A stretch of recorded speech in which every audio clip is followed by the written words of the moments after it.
Okay. My name is Marielle Hofnagels, and I'm a professor at the University of Oklahoma. I'm also the author of 2 introductory biology textbooks for McGraw-Hill. And I started doing that in the late 1990s when I didn't have any gray hair yet. And as you can see, that situation has changed. And when that starts to happen, you look in the mirror and you start to wonder, how much longer do I want to keep on doing this? But we all know that when you decide it's time to stop, you can't just slam on the brakes and get out of your car and go. You have to find a nice off-ramp to get out safely and carefully so that you don't kind of blow up any bridges behind you, in front of you, not to mix any metaphors. Anyways, I thought, I don't know how to do this. I don't know, there's been so much turnover at my publishers that I don't really know anybody well enough there anymore to be able to advise me. And so I thought, well, what is TAA for if not for getting advice from other people who have been down the road before you? So I thought I would propose a panel discussion on how to get out of textbook authoring when you feel like you've had enough. So I proposed the panel and it was accepted, and here we are. So I have, we have 3 additional panelists other than me, who I'll list for you. And the way that this session is going to go is each of them are, actually, before we do that, I wanted you to type into chat what you were hoping to get out of this panel. If you wouldn't mind taking a few minutes, I'm just curious where you all are at and what your motivation is for attending this session, if you wouldn't mind. And then I'll introduce the other panelists.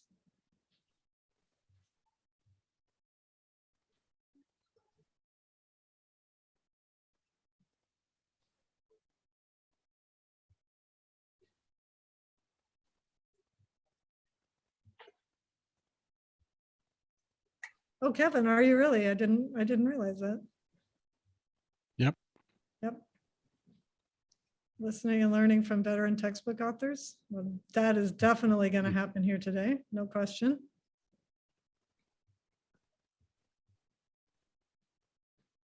Anybody else tapping away?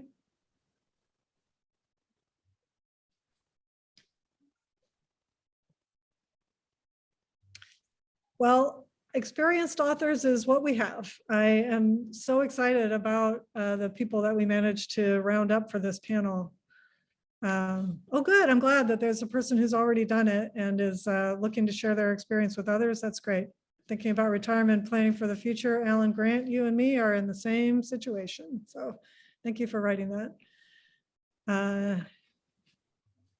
Yeah, not sure how long to keep writing textbooks. So, okay, I hope that this is useful to everybody. So our 3 other panelists are Sue Ford, who is the author of a clinical pharmacology textbook. And she has interesting tales of intrigue and woe as to how she became an author in the first place and how she's trying to get out of it now. And then Robert Christofferson, who is in the off-ramp process. He is a professor of geography emeritus, and he is writing books in geosystems and in the process of getting off. And then Ken Saladin is our final panelist, who's written anatomy and physiology textbooks for McGraw-Hill for 28 years. And he also is well on his way off of the authoring freeway. We had arranged for Donna Batista, who was going to be our publishing representative, but she's unable to make it today. And so hopefully there might be, I'm hoping that there might be somebody else from the publishing side of it who can offer their expertise from that point of view. Okay, so what we're going to do is each of them is going to speak for between 7 and 10 minutes to talk about their experiences, and then we'll open it up for questions. So Sue, take it away. Okay, my name is Sue Ford and I'm a nurse by profession. And I'd like to just take a second to say thank you to TA for allowing us to sit here in our homes and other places that we're at to do this conference. I talked to my husband today and he's at a conference where they've taken away their badges because and heightened security because they think there's going to be a protest by a right-wing group that comes. So I think I'm very happy that TA Craft has allowed me, or TA has allowed me to be here in my own home safely. And with my own home, I would like to tell you back here, that's the family farm, which sits on the Suquamish tribe. I myself am sitting in Tacoma, Washington, which is part of the Puyallup tribe. And I'd just like to recognize that it's a small step that we can take to acknowledge where we're at of any of the indigenous people in order to help them uplift their voices, their experiences, the stories of what has goes on. So I'm going to kind of weave who I am, what I am in my storytelling, because that's basically what I am. I've been a nurse for 50 years now. End of life is what I went into, and that's how I started publishing. I never truly wanted to be an author. I worked as a nurse. I was an educator for over 20 years, and I went to an end of life conference, and I sat and I listened to a lady cry for 3 minutes. And about a year and a half later, I got a call from an acquisition editor at Lippincott, which became Lippincott Williams Wilkins, which is now Wolters Kluwer. And the editor said, this woman met you at a conference. She would like you to come on her book. So I am author number 3. Oh, let's see if you can see it at all. Author number 3 of this backwards book right now, Clinical Pharmacology, and I came on the 8th edition. There had been 2 other authors before me. And part of my learning how to go off a book was how I came onto this book. So I talked to the author a couple times. We split the book in half. We worked on it. I had a little bit of talkings with her. And then when it came to the 9th edition, I had the book by myself and she was gone and I didn't know what to do. So at that point in time, trying to figure out, okay, well, this is what I'm going to do. I'm going to write this book. But I think in looking at it and how to go off of it, I'm going to kind of describe it in terms of stages of grief, because it is a loss. Whether it's a good loss or a bad loss, it's a loss. So that was kind of my denial part. Okay, so looking at the 3 stages, I'm going to look at denial, I'm going to look at heightened emotions, and I'm going to look at restitution and moving forward. And that's where I was. And I think any good manager plans for their succession when they start a particular job. And I didn't particularly even think about that, but I thought, okay, I need to be thinking about this. So what I pulled from was students that I had had. And on the 10th edition, I invited one of my premier students to come on and work on the study guide. And I had a study guide, I had ancillaries, and then I had the actual book that I worked on. And so I thought, okay, this would be great. I'll check her out. I'll see if she's any good, if she's not any good, and then I can go from there. And the thing to remember is having the whole team together. I have had a revolving group of acquisition editors. My last book had 3. The last edition actually had 3. So having a person who's there with you constantly all the time, I think is really important to be able to kind of bounce things off. And I always had to kind of bring on a new person. Well, this person that I had worked out great. And then I did an edition by myself. And then I was coming back to look at a transition. And my thought was a 75-25 split, a half and half split, and then 25-75 the other way. I thought that would be a nice transition. So being a nurse, I'm sure you can all appreciate what has happened to people in the health profession in the last couple of years. And we began together again, working on edition number 12, which has just come out. And we got together and we divvied up, gave her a quarter of the book. We decided we would take on the study guide, we would take on the ancillaries, and we were going to work forward on that. At the same time, I was approached about taking on another book. And that book had a succession plan. Unfortunately, the person who was going to succeed the original author, she died. And so they were looking for another author. And I think the reason they approached me is because I had 2 things that I could really do well: keep on deadline, and I understood technology. And I think that is a really core important thing.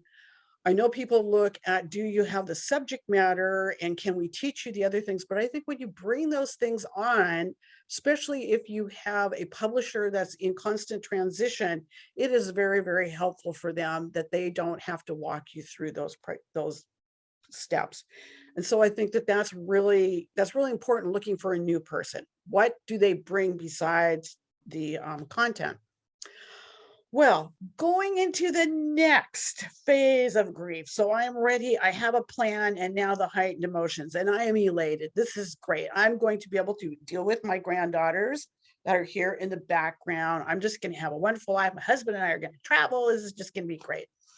What ended up happening was that we started the book. She had middle deadlines. So I got my part in and she was about to get her part in, and we had to wait on a couple different things. And then we waited. And then all of a sudden she ghosted us. And she ghosted the publisher, she ghosted the editor, she ghosted me. We could not find her anywhere. So I ended up getting the whole entire book back. Plus we had made the agreement that we would do the ancillaries and a few other things. It was like, oh my God, what am I going to do now? It's like, I've got this book. And, you know, this is kind of that time with, what are you going to do? Do you love the book? Do you hate the book? Everything else that's in between it at that point in time. So looking around for people, trying to find somebody else who would do this, as I begrudgingly was continuing to do the work that I thought I had been able to hand off. Then what ended up happening is my son, who's also in the healthcare field, I asked him, do you know of anyone? And he did find me somebody. And it is a person who is an academic.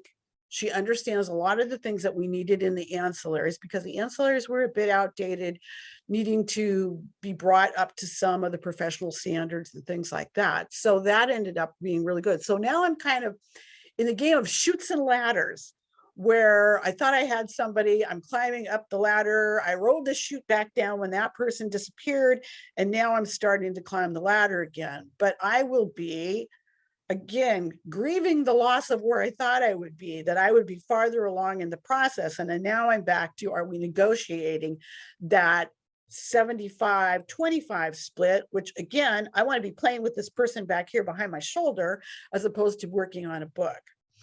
And so that's where I'm kind of at this point in time, with what we will plan to negotiate before the next particular edition gets started on. I usually take a whole year off between editions, where I just don't do anything. I don't look at the drug ads on TV or anything like that, so I can just get drugs out of my head and start fresh each time.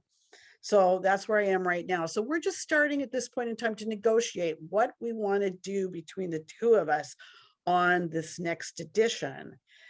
And that hopefully will lead me to the point where I'm not sure if any of the three of us panelists are at the resolution going forward part, because I really truly define that to when we have taken our book, put it on the shelf, and we have let go of everything of that book, which is going to be a really, really hard part. I know right now I want to say, oh, I want to get rid of the book totally. But I know as I start to work on it, there's going to be things that's like, I really kind of like talking about this. Oh, I really kind of like being able to do this. Maybe I want to stay on and do this one little part. Maybe there's this one unit that I'd like to do for a couple more editions, because it's just, they are my favorite drugs. What can I say? And it's not necessarily the opioids that I'm talking about when I say my favorite drugs. But anyway, that's kind of where I am at this point in time, is playing the chutes and ladders with having thought I found somebody, having gone off what I thought I found, and now hopefully coming back on again with a new person and a new refreshing outlook on the book. And that's the thing that I have to be very careful about, is now that I bring a new person on who is really excited about being on the book, I have to put away all of my feelings about the last person that I tried out, the last experience that I had, some of the things that came with the book that they tried to get me to come back on with, and just, go forward with a really, really positive attitude of, this is going to be a great thing that we're going to do together. And I'm so excited that you are going to be my successor. So that's a little bit about what I wanted to talk about. And Mary, I'll take it back to you again. Thanks, Sue. I just want you all to take note that Sue's story is all about her trying to find people to replace her, and you didn't hear anything about her publisher helping her with this process at all. And I just want you to keep that in mind when you listen to our other panelists, because their stories are completely different from Sue's. So we're getting the whole range of different kind of experiences here. Okay, so thank you, Sue. I'm turning it over to Robert now to tell his story. All right, let me get this on sharing. Let's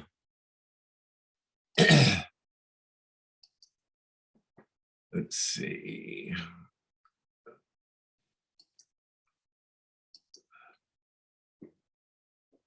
Do you have that? Is there okay? And you can hear me okay? Okay. Sorry, I'm on the corner of the screen there. I don't know how to get rid of myself. I guess that's part of the off-ramp question. In this turbulent era of publishing, TAA, a new metaphor has come up in my mind for TAA, and that is that TAA is a lifeboat.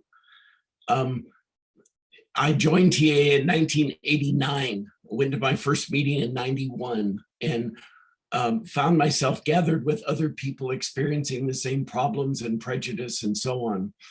Now we're faced with chaotic publishing environment, and TAA is this lifeboat. So thanks to you guys for my lifeboat.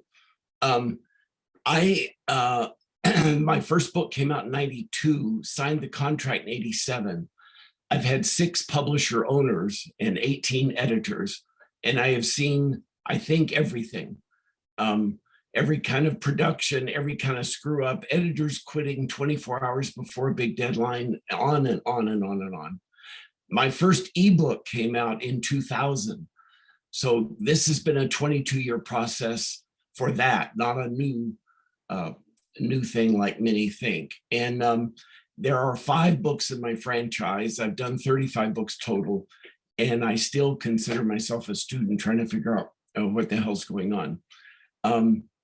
I've put together what I went through the last maybe 5 years of trying to develop this off-ramp thing. And now I have a wonderful, aggressive co-author that came on board in my 9th edition and 8th edition of the other book. And then in Canada, I have 2 Canadian co-authors that work on that with me. And then there are 2 other books that have a co-author group. So a little bit about that.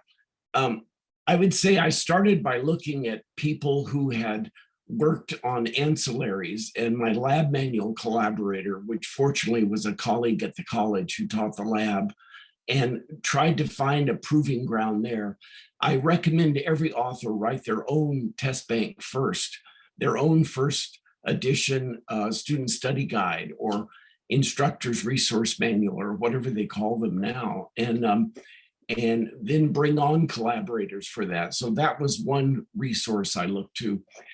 I would ask for writing samples from prospective co-authors. If I had somebody that had reviewed 6 editions of my book, I would call and talk to them and ask if they were interested, if they had something I could read that they had written. I actually paid a couple of people to take one chapter of my book, their choice, and to completely review it and do a developmental edit of it. In other words, suggest rewrites, suggest new features, new approaches. And a couple of people, I mean, I'm talking about maybe 1,000. And of course, it was useful, $1,000. It was useful to have this for my own reviewing process, but that was one source of prospective co-authors, and several wrote about that. And my book is organized in a systems mode. systems methodology. And that was the innovation in the market. One of the people I had doing the DE of a chapter, turns out they disagreed with systems theory and thought it should be descriptive like all the other books were. So that kind of stuff came out in that disclosure. All of you should have a personal style guide for your book. I did this back on the first edition, and every time I send in manuscript to this plethora of changing copy editors and these 18 editors and whatever, there's a style guide on my spelling, my capitalization, compound word usage, accent marks on words like Hawaii, and have that style guide. Well, have the prospective author review your style guide, and that gets a good dialogue going, and you get an idea of their knowledge about such things. And this is important, I think, for everybody, but it might help in the off-ramp process. Phasing in a person through the DE process. There was a PhD in physical geography, and was a wonderful DE on 2 books.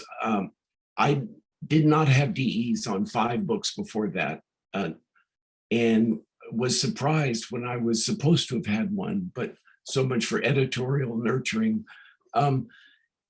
This person in the DE process really did a good job. And so I talked with them about coming on full-time. And then we went through the 9th edition, and that worked smooth. And then at my expense, we got together, my wife and the an emerging co-author and I, and plotted out the next edition. We invited the publisher to attend our meeting in Boulder, Colorado, and they refused. So we had this Che Guevara off-ramp meeting about what we were going to do in the new book. I would say a DE is a good source of prospects. You go from contributing, and on that 8th edition, not acknowledgement on the cover, but good acknowledgement in the preface, and then collaborating, and then co-authoring. And so on the 9th edition, the co-author's name appeared on the cover. And so this is an evolutionary process, not co-authoring out of the gate. Start with these earlier steps and let it evolve. Be supportive and accommodating. You're not the lord of the manor. Invariably, you'll open up a new book you just got in the mail and the pages will fall into a typo. So you're still learning the art. So be supportive and accommodating, and not the ruler of the manor over this co-author person. And because you're in this psychological process of letting go, not holding on, and fingernails clawing on the deck. So I think that psychology is very important. Workflows, you gradually evolve it so the workflows are from the co-author, not you, so that you get copies of that. And so that process was in full swing by my 10th edition. Involve the co-author in design of the revision. On your own book before co-authors, you should always be aggressive and proactive about design, color palette, icons, layout, new illustrations with your editors. You just step into that void and fill that space with your activism, and especially things like color palette, things that authors don't normally look at. You are engaged in that process. When I would get a new editor out of the blue with no background in publishing, but probably a good used car salesman, I would give them my style guide and give them a history, 4 or 5 page history of geosystems, so they know where it was coming from and they get a fresh start. I discovered that over the years that there aren't really paper trails on our books when one filing cabinet is replaced by another. So let the emerging co-author, the evolving co-author participate in that design stuff. Don't assume anything. Make sure procedures are set up with the co-author's computer, preparing the manuscript process, a text manuscript, an art manuscript, a captions manuscript. I've found that people don't really know all the steps.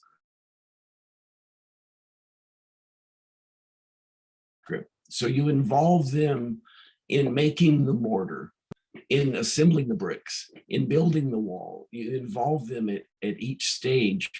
And when you're just collaborating, this might be a way of eliminating a candidate. Publishers' money for initial collaboration, if it's possible. Advances are great because they lock in the players. The contributor to be collaborator, to be co-author, the advance helps lock that, a little extra liquid nails.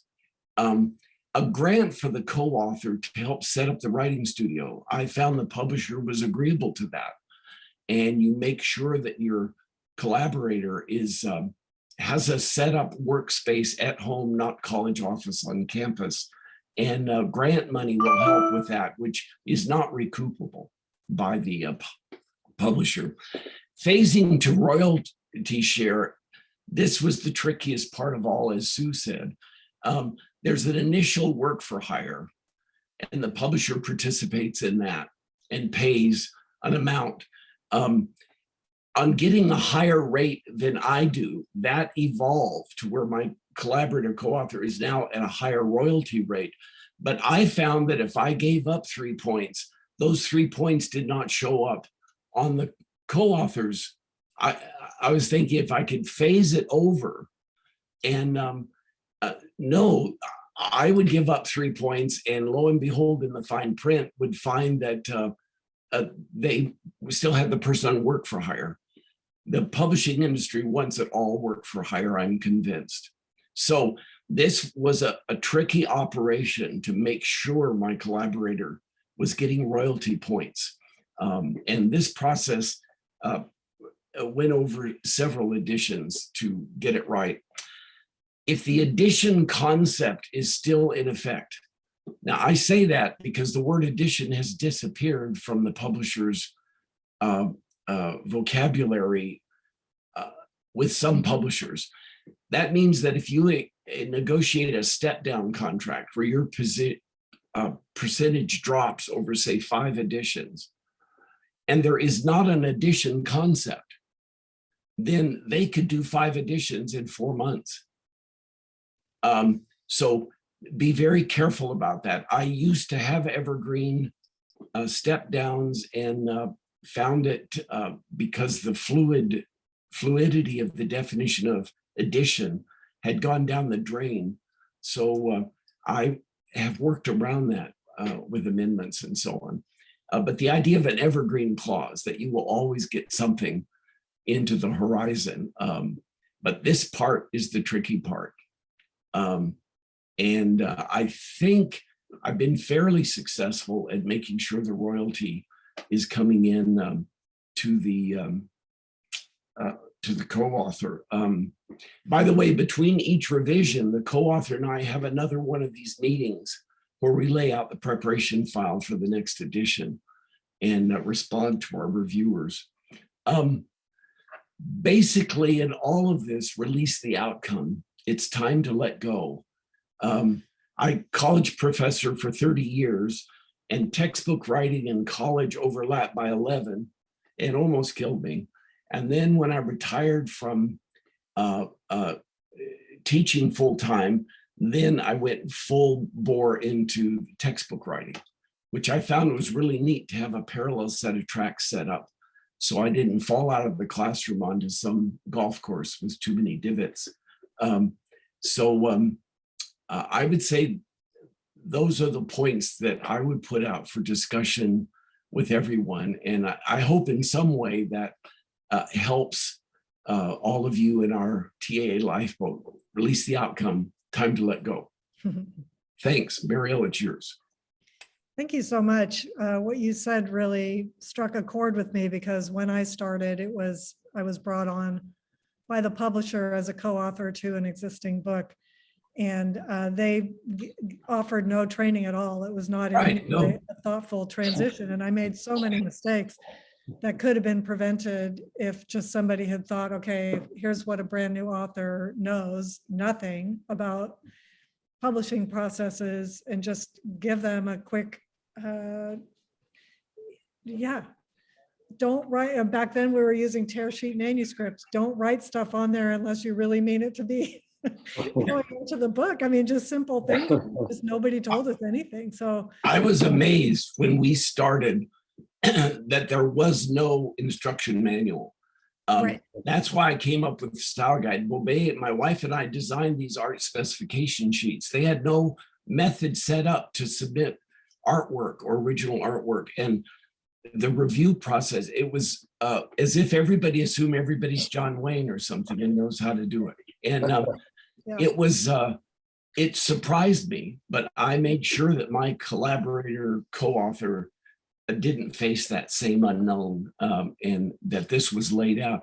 I also found with the fluidity of editors and ownership that having this stuff as an infrastructure helped my book make the transition to each new boss. And anyway, good point. Everybody assumes everybody knows what to do. Right, exactly. Okay, so I'm going to hand it off to Ken Saladin, who's our third panelist, and take it away, Ken. Okay, thank you, Marielle, for putting this interesting panel discussion together. Very important topic. I'm Ken Saladin. I'm speaking today from my son's dining room in Durham, North Carolina on a family vacation, but I live and work in Central Georgia. I retired from the classroom 5.5 years ago, but I have 3 ongoing textbooks. Like Kevin, I write in the area of human anatomy and physiology. And like Marielle, I do that for McGraw-Hill Education. And I get great support from them in this process. I began what I call my flagship book, my first one, Anatomy and Physiology, the Unity of Form and Function, in 1993. And that was published in late 1997.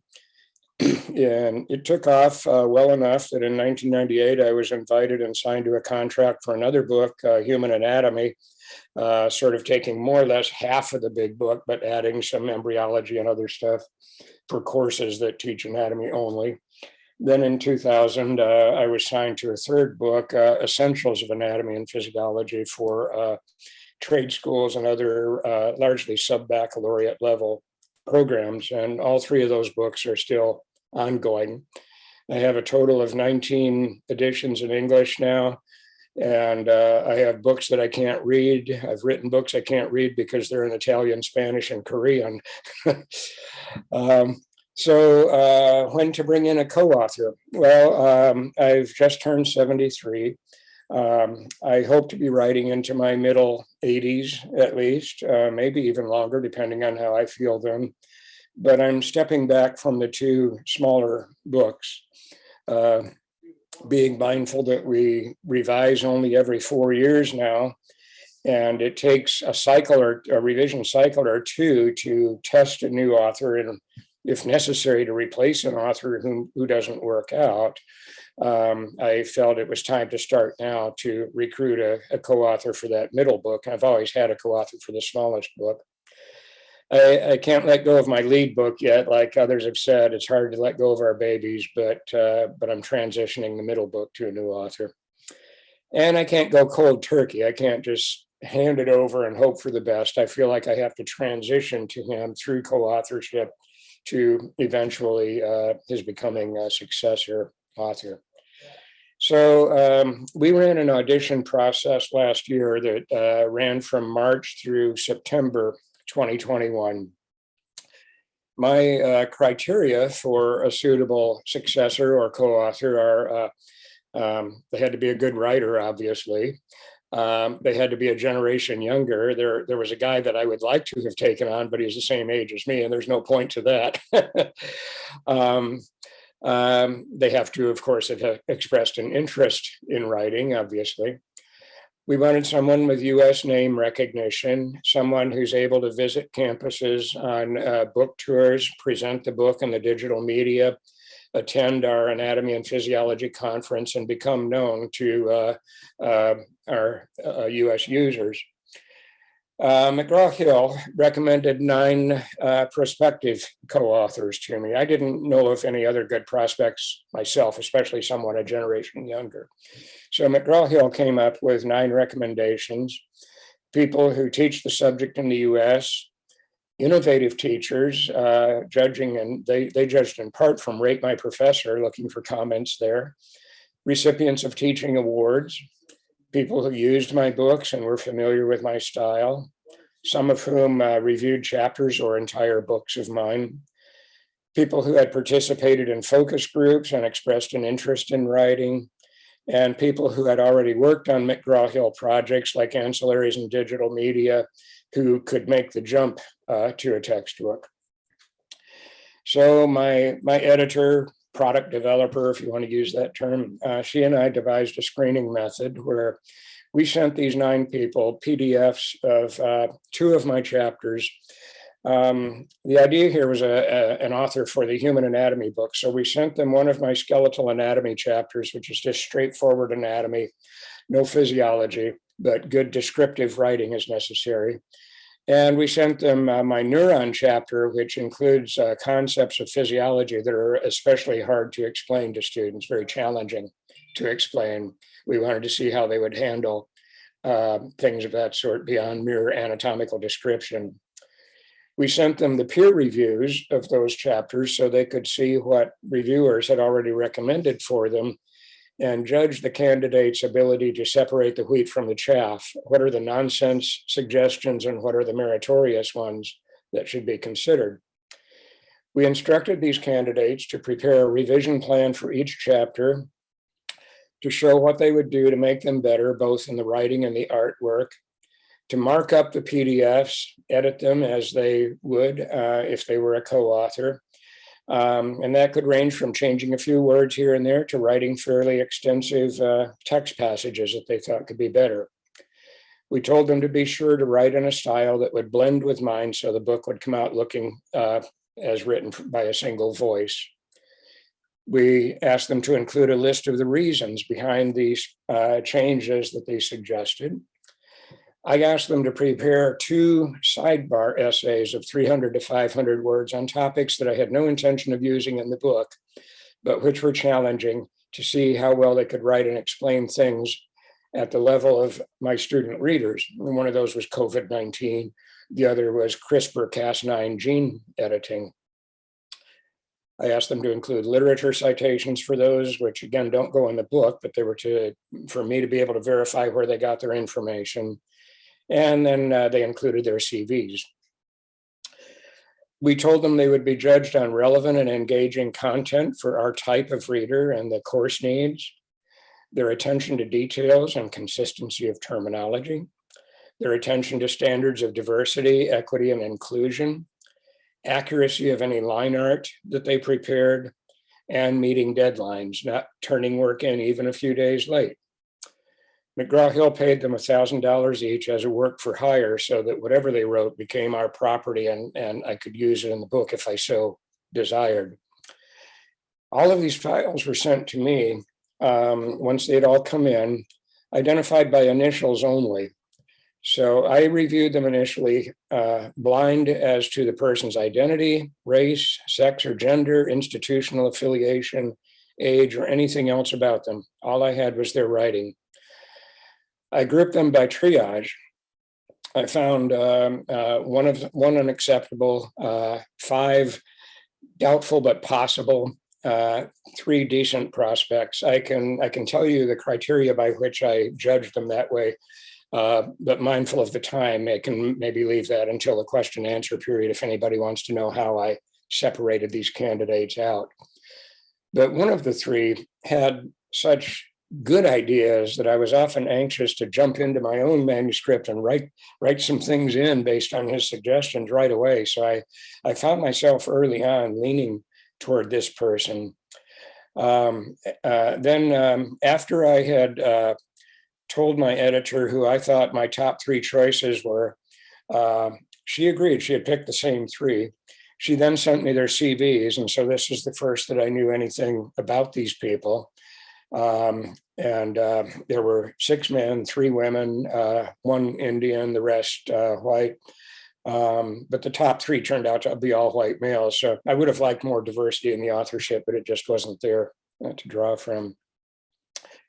Well, next we flew the top 3 into Dubuque for live interviews with me, with my editor, product developer, with her supervisor, our portfolio director, and our director of digital content.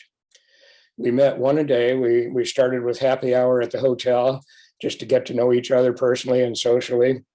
And the candidate and I then went out to a leisurely dinner together to get acquainted and talk about our views of co-authorship. The next morning, the whole group met for breakfast, and then we went into a 3-hour formal interview. So we really put these guys through the ringer. You know, they said it was kind of exhausting. But we interviewed them from 9 to 12 on their second day in town. At 12 o'clock, they would leave to catch their flights home. The others of us would go to lunch and talk about them. And at 5 o'clock, the next one would be there for happy hour. So it was exhausting for me too, 3 days in a row of that with very little downtime, even for me. Marielle, shall I talk about the interview topics or shall I wait till Q&A on that?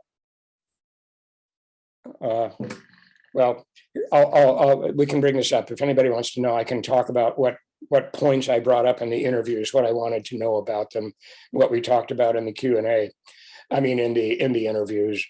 But after the third candidate left, everybody around the conference table looked at me expectantly with a look on their faces like, well, and I named the favorite one. I said, it's him, hands down. And everybody broke out in big grins because everybody had exactly the same impression of who was far and away the best of the 3 candidates. So he is now working with me on the 10th edition of my big book. He's not going to be co-author on that one, but he's working as a work for hire on that one, feeding me ideas, reviewing my writing, making a lot of excellent suggestions. He's added a lot to the quality of this book, but this is basically a mentoring and learning phase of our collaboration for him. And sometime this summer, we're still working on contract details, but sometime this summer, we expect to launch the 7th edition of my middle book, Human Anatomy, on which he will be a true full co-author. And so that's where we stand right now. The big book is in page and art proofs right now. And the launch of the middle book with him is imminent. And we'll be working on that through the rest of this year and on through next year together. He's been a great choice. The mentoring, the co-authorship, I mean, not co-authorship yet, but the mentoring and the collaboration have gone really well. He's made some tremendous improvements even in the big book. And I found it very valuable to have a fresh pair of eyes looking at this after writing for 28 years on my own. He sees things that I didn't see. So it's been really helpful so far. So I will end there with the offer that I can tell you what we talked about in interviews, and I can tell you a little bit about how I triaged them, what I was looking for is plus and negative points in the Q&A if anyone wishes. So I'll stop here for now. Thank you. I was very interested in what you said about, about the 3. They knew that they were being auditioned. Took me back also to my early days because I was recruited as a co-author without knowing that they were even looking for co-authors. So I was invited to a focus group and asked to review a unit. And there was a whole group of us sitting around a table and we were providing feedback on that one book. Right. The editors were looking for people who weren't jackasses around the table and who could write their way out of a paper bag. And one day we got a phone call out of the blue from the editor at McGraw-Hill saying, "You want to be a co-author?" We were like, "What?" Yeah, that's the subtext of those focus groups. Always on the lookout, not only for full co-authors of books, but for contributors of ancillary and digital material and other things too. Yeah. Those are talent scouting sessions. I had no idea. I was so Yeah. completely naive. Right. I have a question. So I think we're going to use the rest of the time for question and answer. And I've seen a couple of questions already come up in the chat, and I see that Bruce has his hand up, and I saw those after I saw the chat ones. But before I take on the chat questions, I wanted to ask each of you briefly, either what do you wish that you had known beforehand, or what do you wish you would have done differently? And Ken, since you're up, you might as well take it first. I think we had a very good process, a model process, really. Undoubtedly expensive, and I don't know if publishers could afford to do this with every book that they want to turn over to a successor author, because we had air travel bills and hotel bills and all kinds of expenses behind this. But it was an excellent process that I think could be used as a model elsewhere. I have mixed feelings about one thing I might have done differently, and that is that each of the interviewees in the live interviews, they wound up spending, gosh, I don't know, 7, 8, 9 hours with me. And it was really, it was kind of grueling. They told me in retrospect. Maybe we could have shortened some of that, given them more downtime to digest and prepare for the next event. But I would hate to have sacrificed some of the things we did cover in the interviews as well. So I have mixed feelings about that. Robert, is there anything you would have done differently? I wish I had been better prepared for how fluid and nebulous the publishing side is. The lack of paper trail between editors, even the paper selection for the edition. I tried to engage myself in that, so that because I found that was kind of an unconscious box they checked off in a production meeting, and that just has always surprised me. But I know there's only one Maxwell Perkins that ever lived, the greatest editor ever. And so I agree with that. Now they don't even call them editors anymore. These are content managers. And I don't know what we're called. I still feel like an author and a writer, but subject matter experts. Right. subject matter expert. Subject matter experts. Sounds like the short order cook doing pin matter. But that's just the part that surprised me. So I always tried to naively, whatever, take it more seriously and cover new editors with background information or the style guide or involved in production and the nitty gritty to try and stay in their face. If there was a big scientific breakthrough that related to some aspect of my book, boy, I acted like I had a colleague partner with that editor and would let him in on it. I went to all the annual geography conferences and worked the booth, which I would encourage everyone to do. But there I found there was an ambiguity about the way the booths were set up. It just blew my mind. And anyway, so that's what I wish I'd been more prepared for. Thank you. What about you, I Sue? wish that I had asked when I came on the book, is this the typical way that people start with a book? Because I've just gone from my experience, and I put in with the chat, I think there is something bringing on a former student, that there is a control power dynamic that you don't lose. I remember during my graduate studies, I had 2 professors that always had a constant conflict over that. Can you ever be a friend with a student, or is there always a power dynamic? And so I think in trying to, I'll just say, mother the person that I had, I wanted to tell her everything. And maybe I just overloaded her coming in with, this is what you have to worry about contracts, and this is what you have to worry about this, and this is what you have to worry about this. And maybe it was just a little too much, and maybe she could have handled it if it was in fact that COVID came on and having to do double, triple work and things like that.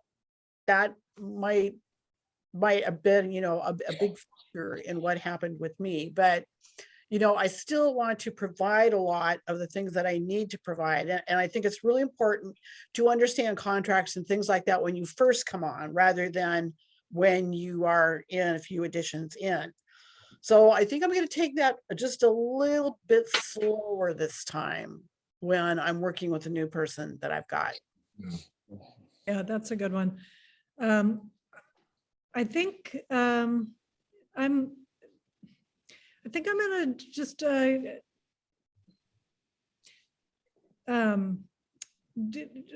with the questions that are in the chat and the hand up in the order that I saw them. So Michelle, I know, had a question about the balance between work for hire and royalty. And work for hire, just to be clear, you're paid a certain amount to generate an amount of content, and then the publisher owns that and you don't have the rights over that anymore. Whereas royalty would be paying for permission to publish something that ultimately you own. But I think what is interesting here is the balance between, as co-authors come on, when do they begin earning royalties from the start, or do they begin as work for hire and then move on to royalties?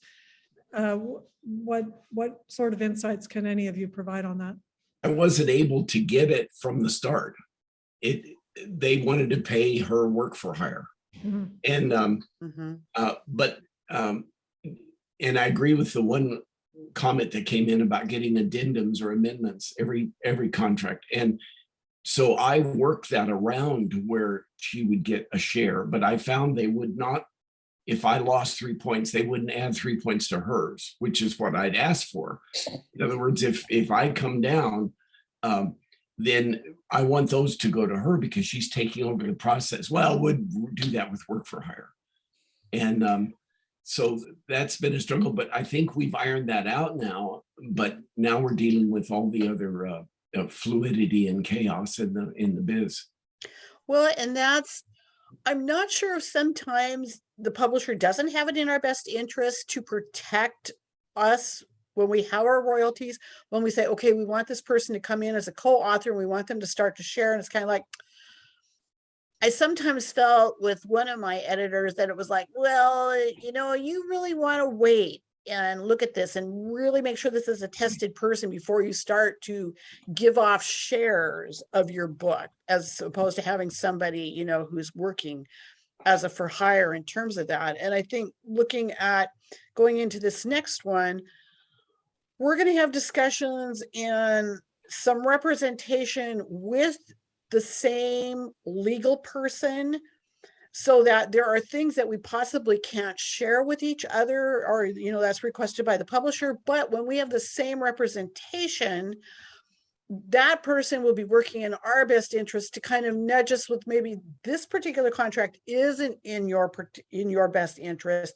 You need to work for something else, without coming right out and saying they're not giving you the shares that other person just had. But it's like, you need to kind of work around what you've got at this point. But I really like the idea of the grant, because that was one of the prime problems that I had, was when you sign a contract with a work for hire, if you aren't giving any money out until the product is done, that person really doesn't have a pull to stay in and finish the work, because if you break the contract, there really is no consequence. But the So grant, getting that grant to set something up, you've now got a pull with money for somebody to start working and being motivated to do some work, as opposed to, well, if I'm not going to get any money until it's done, then, you know, if I don't do it and I skip out, big deal. yeah, the grant really is a way of bridging empathetically with that new Right. collaborator, co-author. The advance is a way of locking in the partners. I saw the work for hire as a bridge until the royalty percentage got up high enough in points, because the co-author, what's their motive for hanging on to your life, your boat? If you're going with 3 points of royalty, it's not worth their time. So I took what she was making as a DE before per project and use that in my argument. So it's kind of a process of all these elements working together. Thank you. Frank had a comment about contract amendments, and I see that Brenda also said that she could weigh in on the legal portions of it. So let me hold off on that, actually. Let me hold off on Frank's question and Brenda, and actually call on Bruce. He's had his hand up for a while, and then we can deal with Frank's comment and then the other legal aspects after that. So Bruce, what's your question? Hi. Well, I don't have a question. I'm willing to hold forth for a few minutes on my experience. Is that allowed? Yes, please. Okay. Well, I'm getting a little deja vu listening to all you young people talk about getting co-authors and things of that sort. I've been that route. I have two books. One is Cognitive Psychology, and which went for 5 editions, and one is called Sensation and Perception, which is the 11th edition, came out last year or the year before. And I went through the process of getting authors, co-authors, and I won't go into that. I admire Ken's approach, and also the support he got from his publisher. It was a difficult thing. What I'd like to talk about a little bit is a little further down the road, when it turns out that it's all over. And I don't mean your life, I mean your book. I mean, so, and I have an interesting, I'll try to keep a brief story about that from my point of view. I would do an edition of a book. My first edition came out in 1980 of the Sensation and Perception book. And then I would, as time went on, I would do an edition and I would say, this is the last edition I'm doing. And then I would do it, and then I would do the next edition, and I kept on doing it. I couldn't stop myself.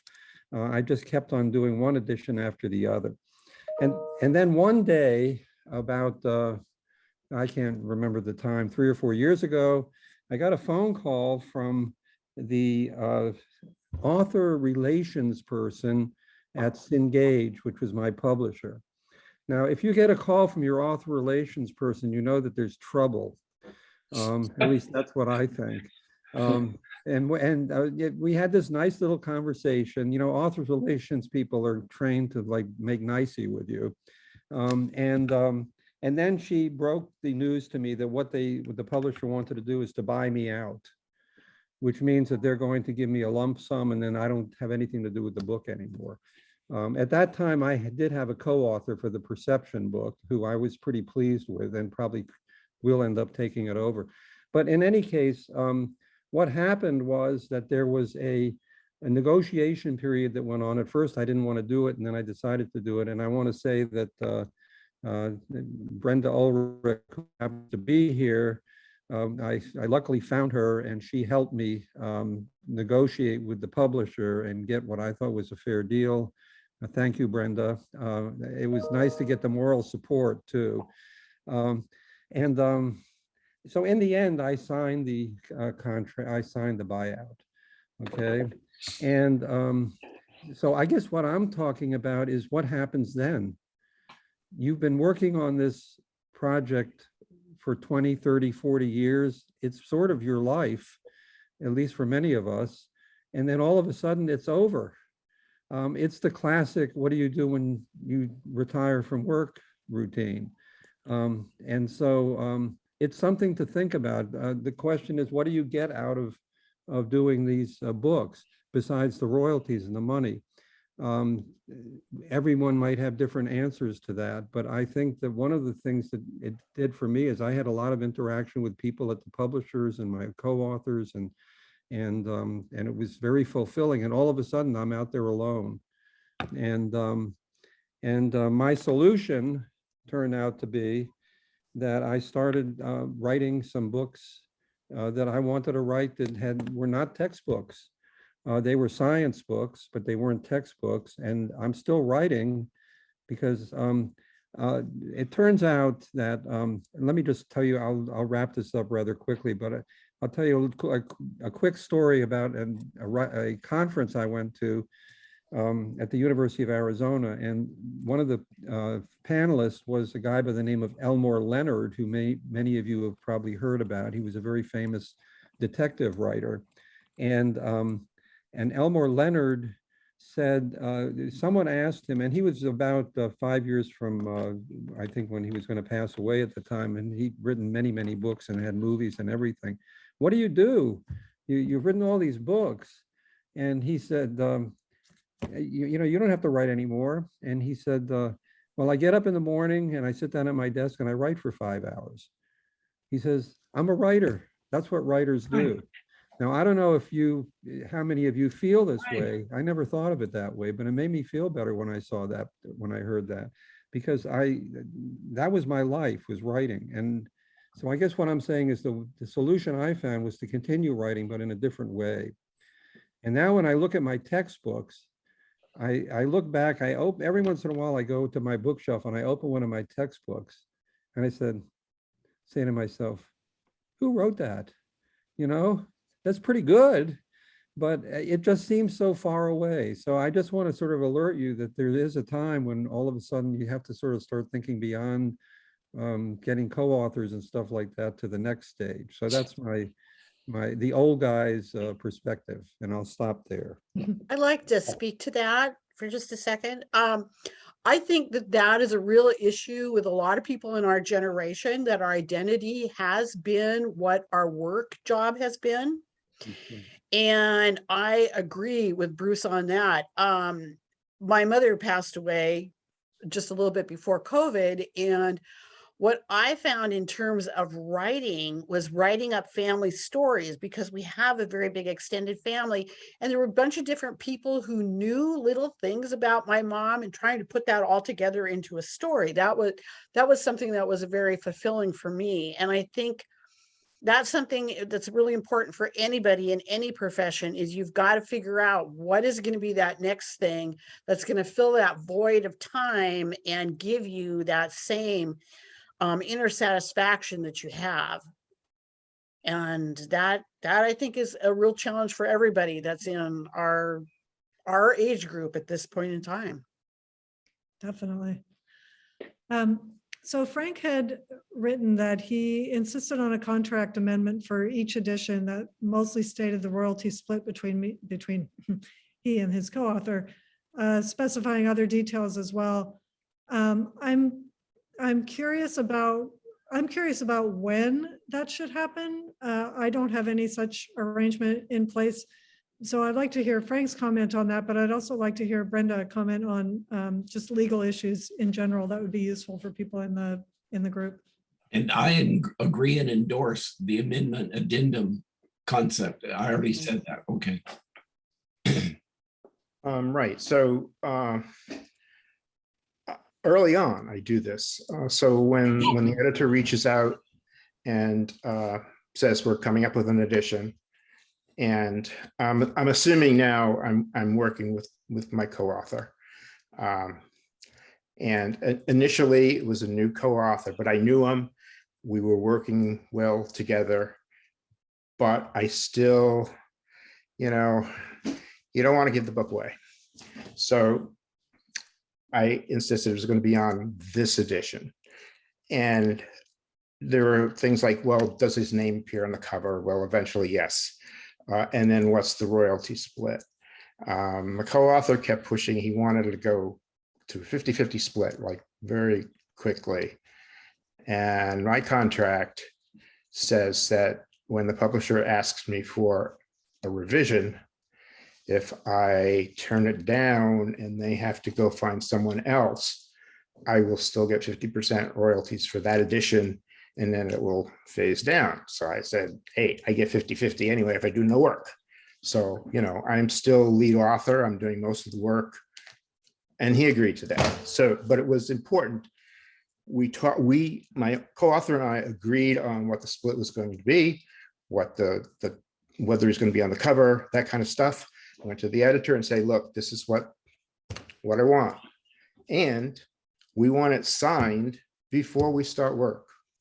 Well, we actually started work before then, but you know, before you turn in anything, Yes. You sign the contract. There was a legacy agreement on my book when I came onto it with the author that I had before, and it just continued. So every single contract that I've signed has a legacy statement in it. It was what she was going to have. Now it's where I will go in the future when I do end up with a co-author. So I've just made sure that that language is in every single contract so that it's got a holding place for when it needs to happen. It's always been there. Very Yeah, good. I like the idea of the evergreen concept. I don't have that. Right now, this is the first time that we're working on a new edition now. So right now, I've gone to he's a co-author on the book now. It's not this edition. And we've gone to a 50-50 split. I said, okay, Tim, I want you to be lead author on the book, and I will step back, but it's still just a 50-50 split right now. And he was excited about that. So, but it took, this is now going into the 8th edition. So it was pretty slow path. Yeah.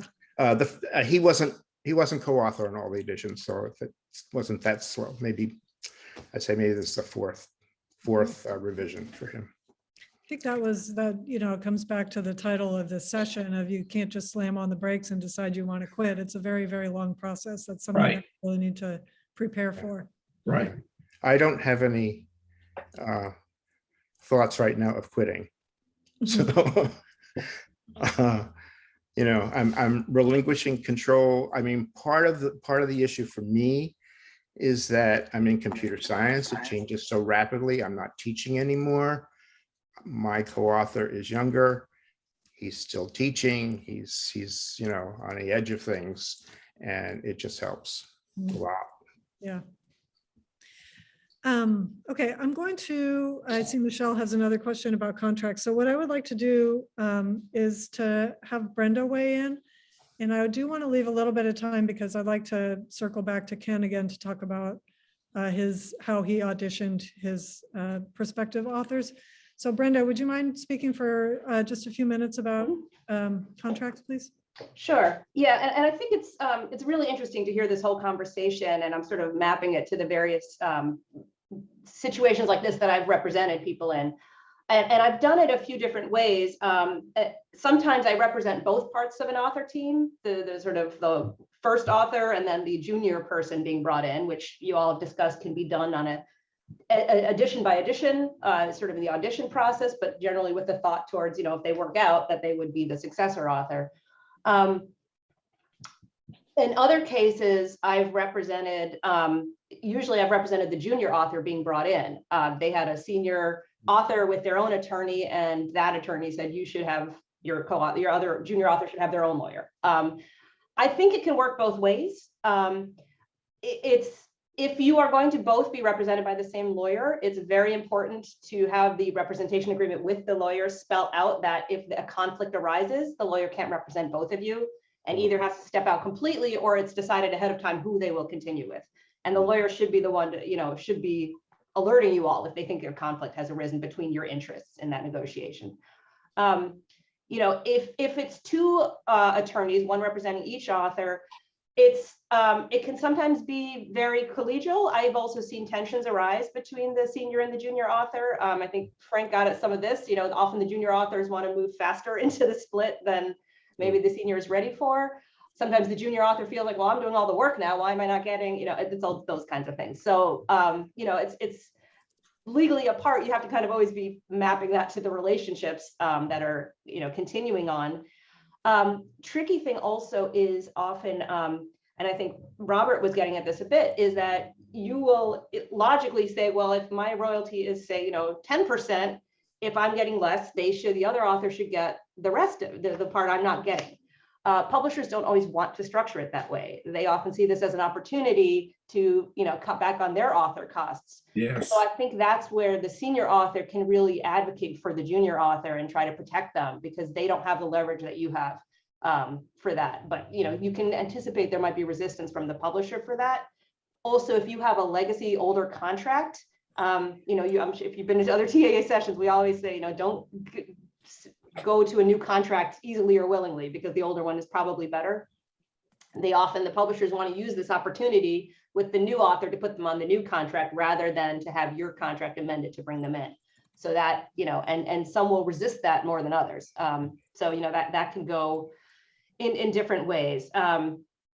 I do think, certainly while you're in the testing phase, the amendment is the way to go for a single edition. It should be very clear when you're moving from a per edition amendment situation to a permanent co-author status.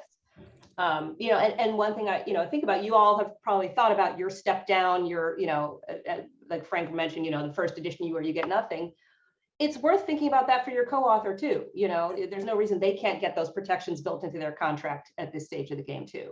So when I'm representing both, or I'm representing the junior, I have to think about their long-term longevity and their author career arc. It's not just about the senior author who's off-ramping. And then I just wanted to speak briefly to Bruce's point about the buyout. I've worked on a few of those represented authors, and those buyouts, that's becoming certainly a trend I'm seeing as well. And as far as what you do next, what I've seen interestingly often is that the publisher often wants to buy you out, but then bring you back as a work for hire on the next edition, because they don't actually have anybody ready to do the revision. So that's depending on the timing of that, you can decide, I'm done, I'm going to go play golf. Or, in some cases, the publisher is kind of in a difficult spot because they haven't planned ahead for when you leave. So, you do have some leverage if you decide to engage in that negotiation. But that's sort of the overview, just from what I was hearing, what I wanted to weigh in on. But I'm happy to, field any specific questions related to this too. Thank you. Gosh, this has been so great.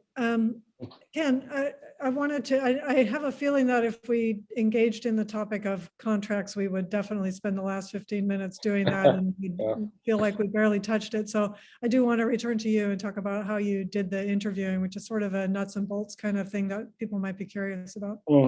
Sure. Yeah, being engaged in contract negotiation, I couldn't have spoken to that issue anyway. But I do think that some of the process I used in narrowing down the field and choosing the best co-author could be helpful to other authors who face this in the future. And the first step of this was when I received the 9 anonymous portfolios of audition materials, having no idea who these people were, but just trying to narrow them down. Out of the 9, there was only one that I deemed really unacceptable. This person I refer to as a bull in the china shop, who edited my 2 chapters so aggressively with such complete changes in the order of chapter presentation, the sidebar features and all of that. I would have lost all brand identity. I would have lost people. The people who were using my book because they liked the way it was presented probably would have said, "What the hell?" And maybe looked around for somebody else. So that person I ruled out. Then I had 5 out of the 9 who were possibilities but doubtful to me. And in a way, it was the biggest reason was that they were opposite from the bull in the china shop. They were people who made such timid suggestions and so few that it didn't seem to me they would change the book at all. They were too deferential, perhaps. The few ideas they had would have been very low impact. And so other than being of a younger age and able to carry on beyond me, I couldn't see that they would add anything to the brand. There were some cases of just poor writing, poor English usage, not being in tune with the level of student comprehension in vocabulary and syntax, that sort of thing. Poor judgment on the CRISPR and COVID essays. I purposely chose those because I think they're challenging to explain scientifically to a 19 or 20-year-old. And what I got was pretty muddled explanations and some pretty bad illustration ideas. Other reasons were failure to observe the word limit on those, failure to meet the submission deadline. Those are signs of future trouble. And then there were others who noted some very, very valid areas where I could improve the chapter, and these other people just overlooked these. And so the people who did notice these things had an edge. So the 3 that I picked for interviews were kind of fell in the Goldilocks zone. The porridge wasn't too cold or too hot. They had good ideas for improvement. They wrote some extensive changes without being disruptive to the way I like to present the chapters. I found myself thinking, gosh, I wish I had written it that well in the first place. So I like those. They had a writing style harmonious with mine. They were able to tell an interesting story in clear and concise language, and they had good ideas on art improvements. And so that's how the triage went, narrowing the 9 originals down to 3 interviewees. And then the things I brought up during interviews, that 3-hour panel interview, we talked about the person's motivation for writing, how they learned to write, why they think they're a good writer or what makes a good writer, the candidate's work ethic and time management, their subject area strengths and weaknesses, what part of the broad spectrum of anatomy and physiology do they feel they know best and or are weakest in, and how would that relate to my strengths and weaknesses? How do they respond to reviewer criticisms? How do they cope with criticism in general, coming from me or from a reviewer or from a user of the book? How do they deal with their moods of procrastination that we all have from time to time? How do you constructively get through that? How their area of graduate work might affect their expertise as a co-author. I brought up a list of 9 hot topics in my field that are much discussed in the scientific literature, and just asked them each to tell me just in a few words, a couple of sentences, how aware they are or what they think the major issues are. 2 out of the 3 just hardly knew any of them. 1 knew 0, 1 knew 2 out of the 9, and the one I chose had something substantive to say on all 9 of the 9. Wow. So that was a clear indication to me that this is a person who keeps up with the field, who knows what's going on in the field, and the others don't seem to have a mechanism or a habit of keeping up with the literature. We talked about issues of English usage and style, DEI language, gender language, and things of that sort. What do they feel is appropriate? What do they feel is overboard, if anything? A balance between colloquial and formal writing style. We talked about some problematic art pieces and what they would do to make these art pieces better, how they would solve problems, including colorblindness issues. Yes. Which I consider an important DEI issue. Yeah. And then I kind of wrapped up with asking about their general views of co-authorship and what, in retrospect, 5 years later, would they say had made it a successful co-authorship or a disappointing one. So those were my interview topics, and they helped a great deal in really picking out the one truly outstanding candidate. Excellent. Excellent. So incredibly well organized, and I compare that to Sue, who seems to have been cast out on a raft made of log, lashed together with rope, and I'm just so amazed that at just why you're getting no. I guess I do want to ask you that, Sue. Why do you think you're getting no help from your publisher whatsoever? I think a lot has to do with the fact that they are so much in transition, because I think I briefly mentioned, like on my last edition, I went through 3 acquisition editors. And so when we were talking about the style guide, it's like, also I put together a piece about my work habits, my writing style, and everything else, so that I could just take that, copy it, and say, hi, welcome to my team. I'm so excited to have you here with me. You're Right. only the 3rd person that's on it now, but here's my whole list. This is my expectation. I think some of it too could have to do with when we look at salaries. You know, when you look at people in the healthcare professions, our salaries have just gone crazy, people who work in the clinical realm. And when you look at what the benefit is coming back again, when you do write, you have to have something that's that passion, as opposed to I'm doing this for the money or something like that. And so I think once they get their hook in somebody, it's like, we're just going to keep you forever. And again, being a detailed person who is able to stay with deadlines. Again, I'll go back to my last edition. We had lots of trouble with earthquakes, COVID, and other things like that, where my book was being published. So I was kind of brought in with the editing, the final editing, because there were so many problems with that. And so I would say I got to be on all parts of the book, you know, even to the shipping when it finally got over here and sat in container ships in the harbor in LA, you know, waiting for that kind of thing to happen. And so it's kind of like, well, you're so invested in this. Why should we put the energy out to getting a new person that we've got to teach things with? And that was, I ended up, and I think who brought, when they bring the person in, oh, I think it was Bruce, when he talked about who they brought in. I did do a review of the process. And so they did bring in the nursing development person. And, you know, basically her thing was, okay, you know, what can we do for you? We kind of let you talk about everything that frustrated you in the process. And it's kind of like, okay, have you like gotten it all out at this point in time? And it's like, okay, you're really not going to make a change. You guys are just attempting to survive, you know, in the publishing world at this point in time. So I know that what you're hoping for me is that I will do what I'm supposed to do and I will put out the product for you. And again, it's my baby. So it's like, we do know that you've been on it long enough that you're going to put something good into it.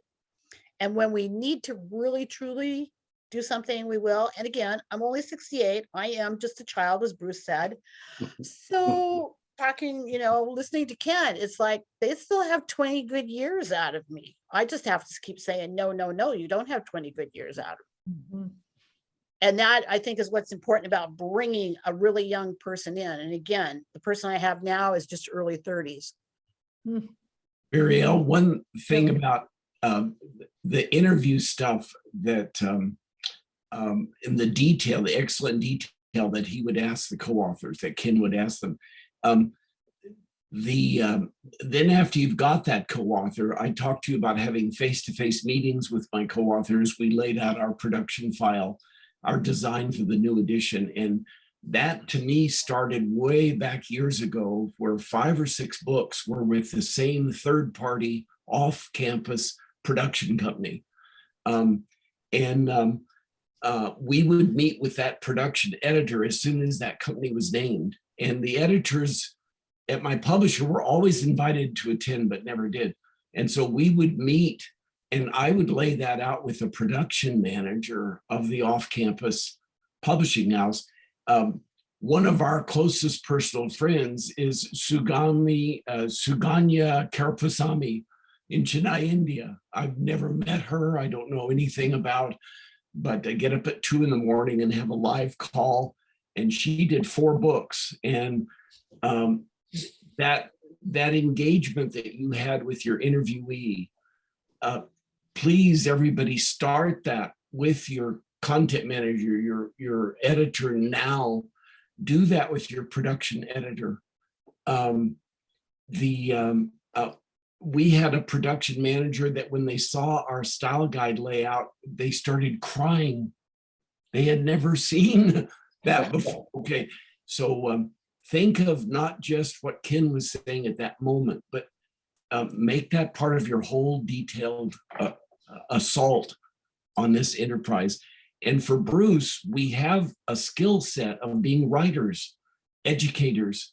We teach with words, and that toolkit is there regardless of what the title says on your door. So that's we are our fate. We embrace all that has gone on before this moment. Well, this is a fantastic way to wrap up. I want to say thank you to the panelists who had to endure planning meetings for this, and I'm just really pleased with the way everything came out. So thank you to all of you for your time, and thank you for coming, those of you who came. Kevin, is there anything that you want to say to wrap up the session? No, except, wow, it was really good. I learned a lot. And it beyond that, isn't it a great feeling that we, you know, whether we're authors or just do something related to authoring, that we have this network where we can rely on each other Yes. for support and to hear your story and learn from your story. So that's great.